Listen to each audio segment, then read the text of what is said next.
All right, let's do this. What a brave new world. Hi, everybody. My name is Andrew Siciliano. I am the radio voice of the Cleveland Browns, and you are listening to a brand new podcast we're going to do every week. We're going to call it The Bark Tank. We threw around a bunch of names. We settled on this one. There's going to be no pitching of entrepreneurial ideas. We're just going to talk football here. The Bark Tank.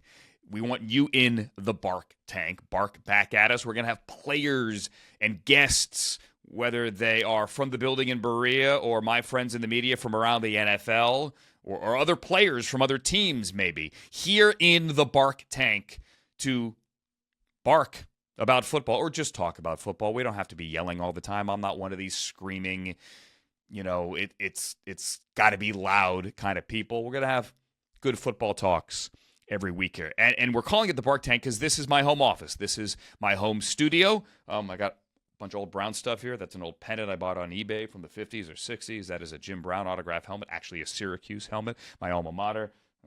We got the Tim Couch bobblehead giveaway from the stadium a whole bunch of years ago. Got the old, everyone DirecTV did the remotes with the Browns. Got one of those as well. That actually, the little Huddles guy, I think that might have been from when I was 10 years old. True story. There's other stuff in storage. I'll get it out. We'll, redecorate the place every week. But this is the Bark Tank, if you will, my home studio, and I want you guys here with me every week. We're going to have a lot of fun. Let's open here with the news. As you know by now, the Browns are 1-3. They get finished with the first quarter of the season, and most coaches do tell you, locker rooms do tell you, they break it up into quarters now that the NFL moved to the 17-game schedule and messed up the math. For all of us broadcasters, it is annoying as all heck, but regardless, we'll say the first quarter, the Browns are 1-3. And we are now in the midst, just getting started, in a 3-game road trip. I do not expect to see Nick Chubb on the field in Washington, but the good news is, as we sit here entering Week 5, is that Nick Chubb is back on the practice field. And that deserves a round of applause. He's going to open up, the Browns are going to open up the 21-day window for him to get back on the practice field. And what that means is, from the day they open it, they have 21 days to determine if he is good to go and to activate him up to the active roster and to put him on the field. 21 days. If they don't do that within those 21 days, then he's done for the year. That's just how it works. You don't open the window unless you think the guy is going to be ready shortly. I can't think of a time over the last couple of years in which that 21-day return to service window has been open for any player, not just in the Browns building. And then the team decided, not going to happen. We're going to shut it down. So opening that window is a good thing. It is a great thing. And many of you saw on the Browns Instagram and the Browns Twitter when we were in Jacksonville Week 2 and the Browns got that win. Nick Chubb was there and on the field. I can tell you that I opened up my hotel room and saw him running around the property, not doing the 40 or anything, but getting a jog in. So we're getting there. And then Nick posted on Instagram on Monday night a shot of the orange and the white helmet. He's getting there. And I cannot tell you what kind of boost this will be emotionally. Remember last year when he was the Dog Pound captain, he had the Batman mask on and he broke the guitar before the game? You remember the electricity in the building that day? Imagine the electricity when he steps onto the field for the very first time. Now, I'm hoping it's sooner rather than later, but imagine if it's for the next home game against the Bengals. Because with the 21-day window right now being open, that to me, no inside information because we got to get him on the field first. And Kevin Stefanski was very clear on Monday when he said no timetable other than let's get him out there and see how he feels. To me, if you open it now, the target is Cincinnati. Again, my gut only. Imagine the roar in the building if that's the case. If Week 7 he is back there on the field at Huntington Bank Field coming out of the tunnel. That would be pretty cool. And let's be honest, I think this team needs an emotional boost right now. That's not to say that anyone thinks the season is over. It isn't. I'm going to go back to what Deshaun Watson said, and this was leading into the game in Vegas. He ended his Thursday press conference with, hey, we got 14 more of these to go, right? That's a good thing, not a bad thing. 1-3 is not doom and gloom. Yeah, you wanted it to be 3-1. I thought they would be 3-1. They're not.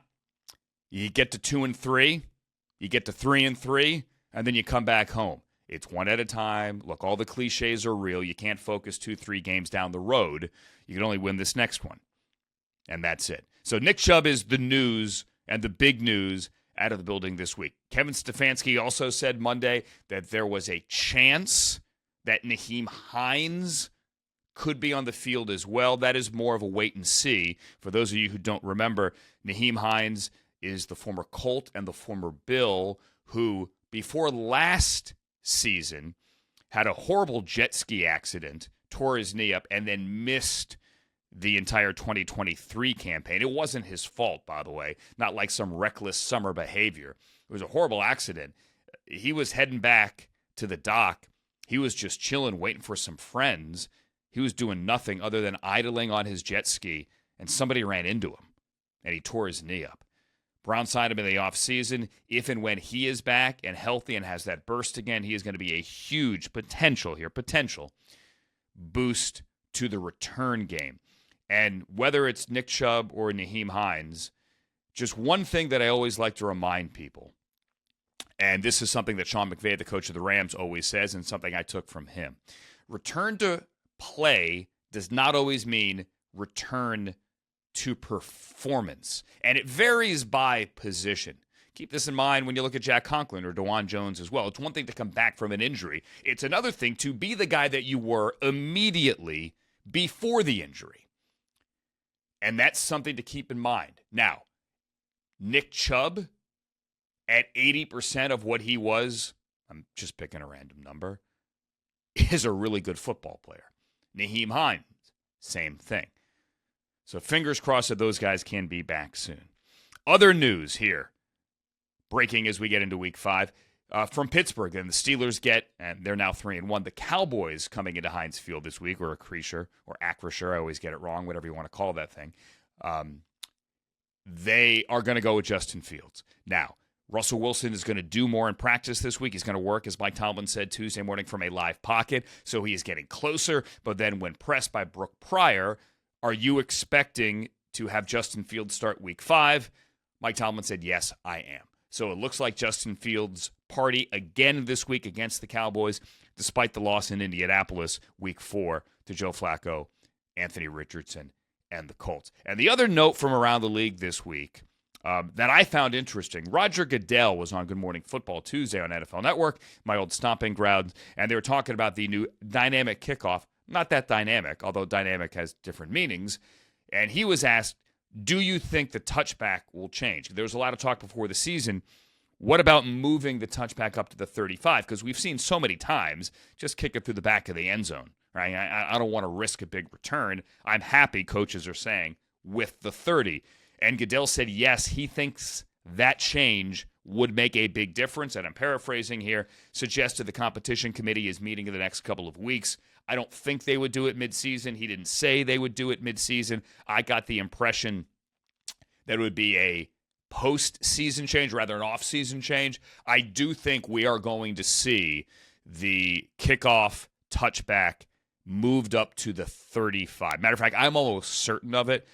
I was on a conference call with the head of officiating during the summer in advance of the preseason games, and that question was asked to Walt Anderson point blank. Do you think this is going to change to the 35 before Week 1? He didn't say no, which led all of us on the call to think it was imminent.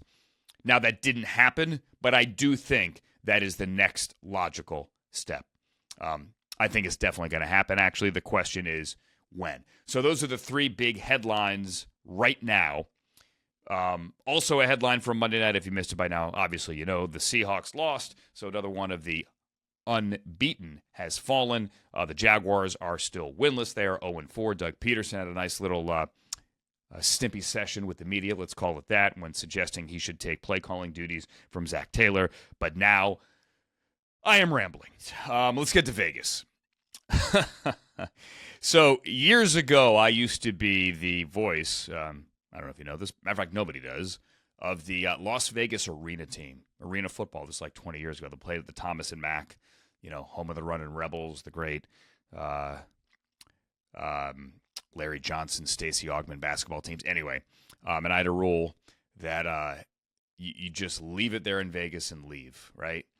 Whatever happened, you go home. And obviously then that kind of became a thing. Like what happens in Vegas stays in Vegas, right? You guys know the silly cliche. And Southwest has the commercials with everyone flying home with their head down and a gallon of water and all that. That cliche works here.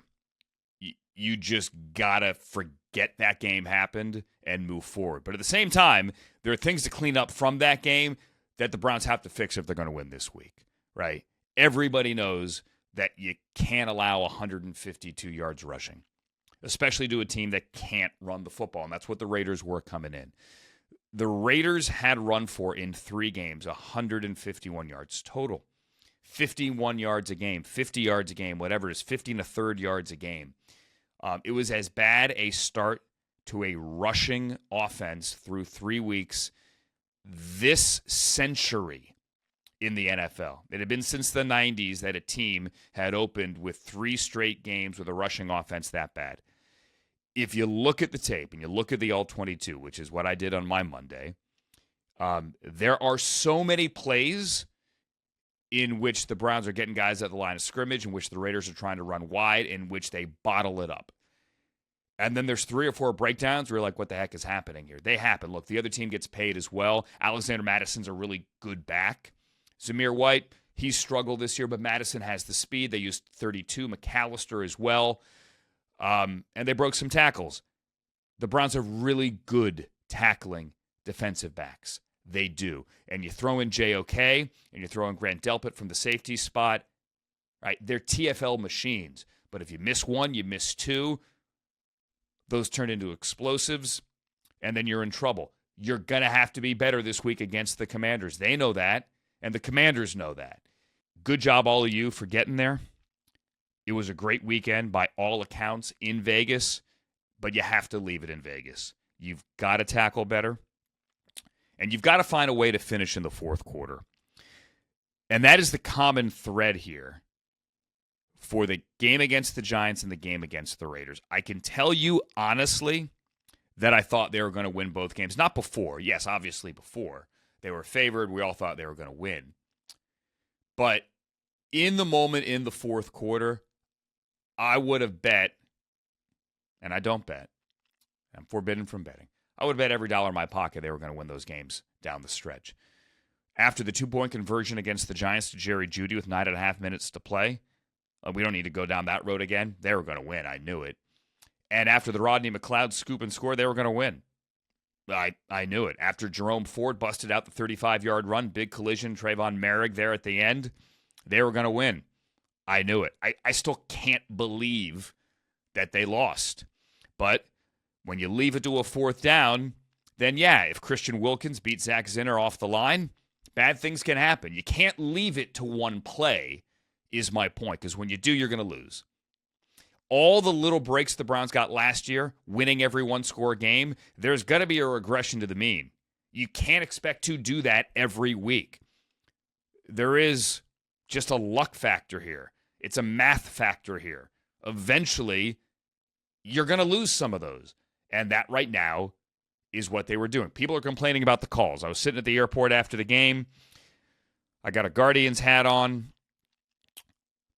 Sitting at the bar waiting for my flight. Got a lot of Browns fans around me. And I'm just listening. Right? I'm kind of by myself in the corner. No one saw me or recognized me. And a lot of people are talking about the Nick Harris call. Listen, in the moment when I saw the replay, and for those watching on video right now, all I saw was this, Christian Wilkins, right? His jersey getting pulled by Nick Harris up under Wilkins' right armpit. And to me, if I see that, I'm going to say it's a good call. And I said in the moment on the broadcast, I thought it was a good call. I don't know anymore. Now that I've gone back and I've watched the TV copy, my good friend Ross Tucker, who was on the call for CBS, former offensive lineman, said right there at the moment, I don't like that call. The Hoff, Joe Thomas on CBD on Monday with Nathan and Bo, said, I don't like that call. Now, listen, obviously Joe's a Brown. He's one of us, but Joe's usually pretty honest that way. He is going to take the offensive lineman's side 9 times out of 10. That's in Joe's DNA. Please don't ever change, Joe. To me, I don't think that call should have been made. Now, by the letter of the law, is it likely holding? Yeah, probably. By the very fine print letter of the law, it is holding. But Myles Garrett gets held far worse than that 3 to 5 times a game, if not more. And I have seen far worse than that, no flag. To me, the standard needs to be higher for a flag than that. And that's where I'm going to leave it. Letter of the law, probably a hold. Standard, to me, needs to be higher for a hold to be called. People don't like the Alex Wright roughing the passer. That's going to get called every time, guys. Every time. If you're going to hit the quarterback up under the chin and his head's going to go back, that's an automatic call. It's going to happen. That flag's coming out. And that's 2 straight weeks in which drives were extended against the Giants. It was actually a turnover called back when you're hitting the quarterback. Now, the Newsome one, far different. Letter of the law. And both Stefanski and Schwartz said that last week. That is a flag. This one, up under the chin, is going to get called. It's going to get called every time. You can't leave it to the officials. Deshaun made a great play. Deshaun played a good game. He did. I know everyone's saying, well, he's got to throw the ball on the 4th down. Yeah, he does. He does. But he's rolling out to the left, actually chased out to the left, right? Did he have Judy over the middle immediately? Likely. But Christian Wilkins wins immediately as well, right? We all talked about Max Crosby not being there. Christian Wilkins is still there. And that makes a difference. There's a reason he signed a $100 million contract in the offseason. He, too, is very good. And he and Deshaun, as their former Clemson teammates, were John the entire time. All right, let's look at Week 5 here and the Commanders. This team is good. This team is 3-1. And I think the thing that stands out to me, and I think you guys saw this if you watched the Monday night game, Week 3, in which they went into Cincinnati and beat Joe Burrow and the Bengals. There is a confidence and a swagger with this Commanders team that I don't know that any of us saw coming. I love me some Dan Quinn.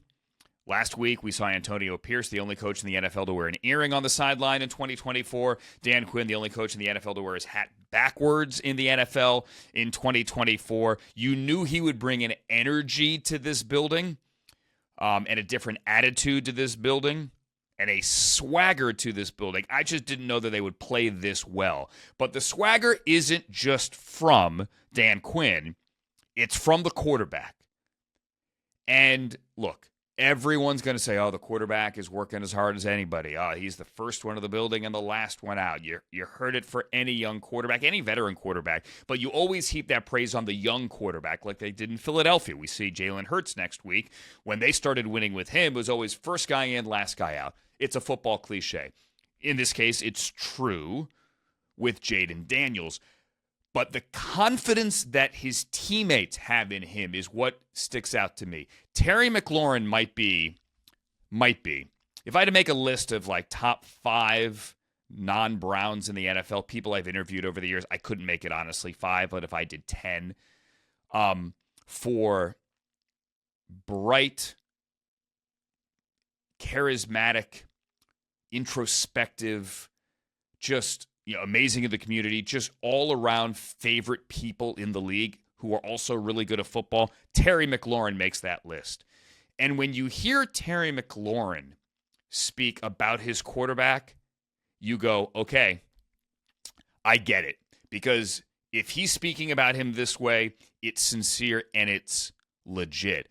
And McLaurin said, and he had that touchdown when Daniels got hit in the fourth quarter and dropped that perfect dime on fourth down to beat the Bengals last week. When you hear Terry McLaurin talk after the game about, hey, I went to my guy, I went to the OC, I went to Cliff Kingsbury. He got the game ball last week after the Arizona win. And I went to my quarterback and I said, hey, if they show this coverage and I'm manned up on that side, I'm winning here. This is the look. Throw it to me. And they listened. They believed in me. And then they backed it up. You don't see that from a rookie quarterback. You don't.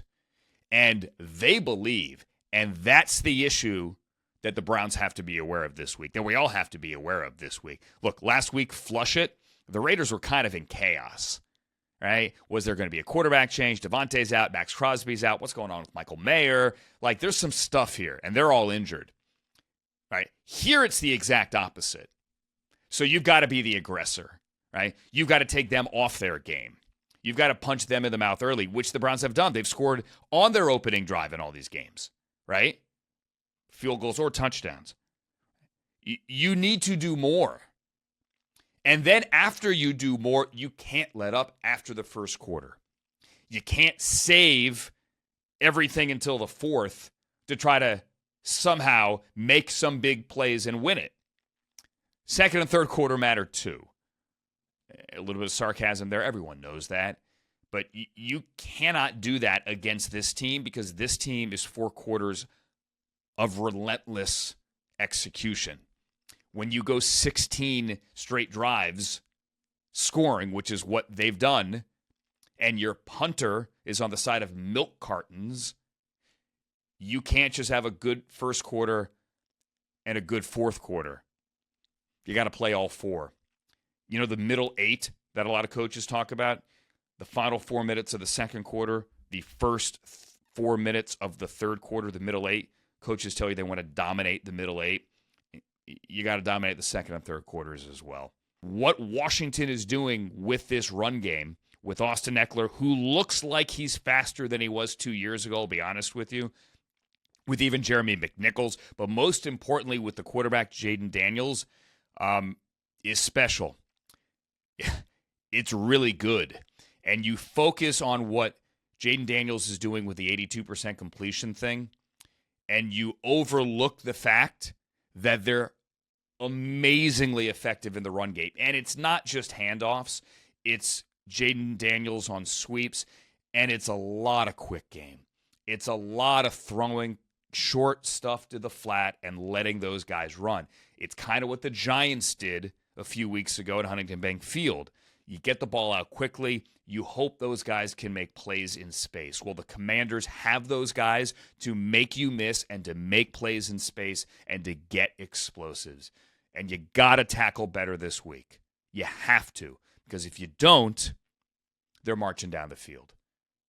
16 consecutive scoring drives for the Washington Commanders. I don't mean 16 straight touchdown drives. I mean 16 straight drives on which they got points. That is unheard of. And when you think of the 82% completion for Jaden Daniels, no quarterback has ever opened up the first month of the season that way. I don't mean rookie quarterback. I mean any quarterback. Aaron Rodgers, Tom Brady, Peyton Manning, Kurt Warner. Name a quarterback. Any quarterback.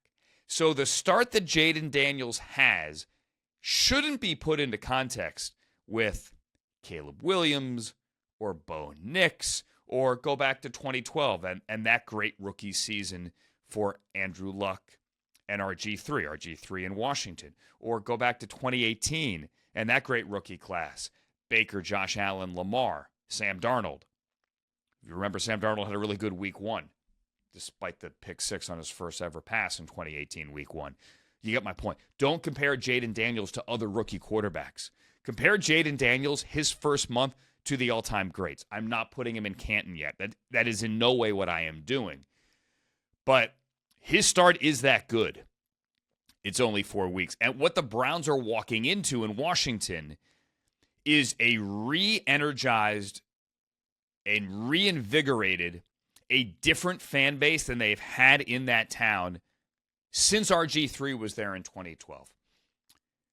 It's been 12 years since this town was that excited, that building was that packed, and this fan base cared as much as it did. Vegas, yeah, look, there are a lot of Raider fans there, but there are more Browns fans than Raider fans last week. There were more of you than them last week. Believe me, Nathan said the same thing. Gerard said the same thing. Anybody who was there said the same thing. There were more Browns fans than Raider fans. And the building is amazing. Allegiant Stadium is great, but it's not Oakland. The black hole isn't the same. You know, the hate and anger and vitriol. Oh, they said some mean things. Isn't the same. Okay? It was Brownstown in Vegas. I wasn't there for 48 hours. Everyone else was. I had to do the Buckeye game Saturday for NBC and Peacock. I flew in Sunday morning. But ask anybody who was there. It was Brownstown. Washington, while it's not a mean-spirited, angry crowd, it's going to be burgundy and gold. And that's going to be a real road game. Jacksonville, honestly, didn't feel like a real road game. Upper deck was half empty. The Jaguars were coming off that disappointing Week 1 loss to Miami, in which they had it and blew it. It rained every 5 minutes. It would rain and then stop, and then rain and then stop. It was an ugly weekend. They had had rain for 14 consecutive days in Jacksonville. That didn't feel like a real road game. This is going to feel like a real road game. Maybe not a year ago or 2 years ago or 5 years ago when the fans there honestly were apathetic. They care now, and that building is going to be loud. I'll say this as well, and look, I grew up there. I grew up going to games there. For those who don't know, that's actually my hometown. My family is from Cleveland. My dad's side, I was raised as a Browns fan, would come to Cleveland for summers and for all the big holidays and all that. My heart is in Cleveland. I actually grew up not far from where the team, then with another name, trained every day in the D.C. burbs. And I used to go to games at RFK when that place shook, right? Especially when the Browns came to town. Didn't necessarily go to games in this building because I had gone to college by that point. But this is not a good stadium. Let's just say it politely. And they know it there. They're trying to find a new one. This is one of the, not the oldest, obviously. There's Lambeau. There's other buildings that are old and historic. But of the modern stadiums, if you will, the ones built in the 90s, right? That middle wave, it's one of the few still standing that hasn't been redone. They need a new stadium. Not ideal. And it's going to be shaking and loud because they love their team now. All right, that's going to do it. I had fun. Hopefully you liked it. Hopefully you're going to come back. This is going to be a weekly thing, the Bark Tank Podcast. So like, subscribe, send it to your friends, send it to whomever. Just be here every week. Likely doing it on Monday. Some weeks Tuesdays.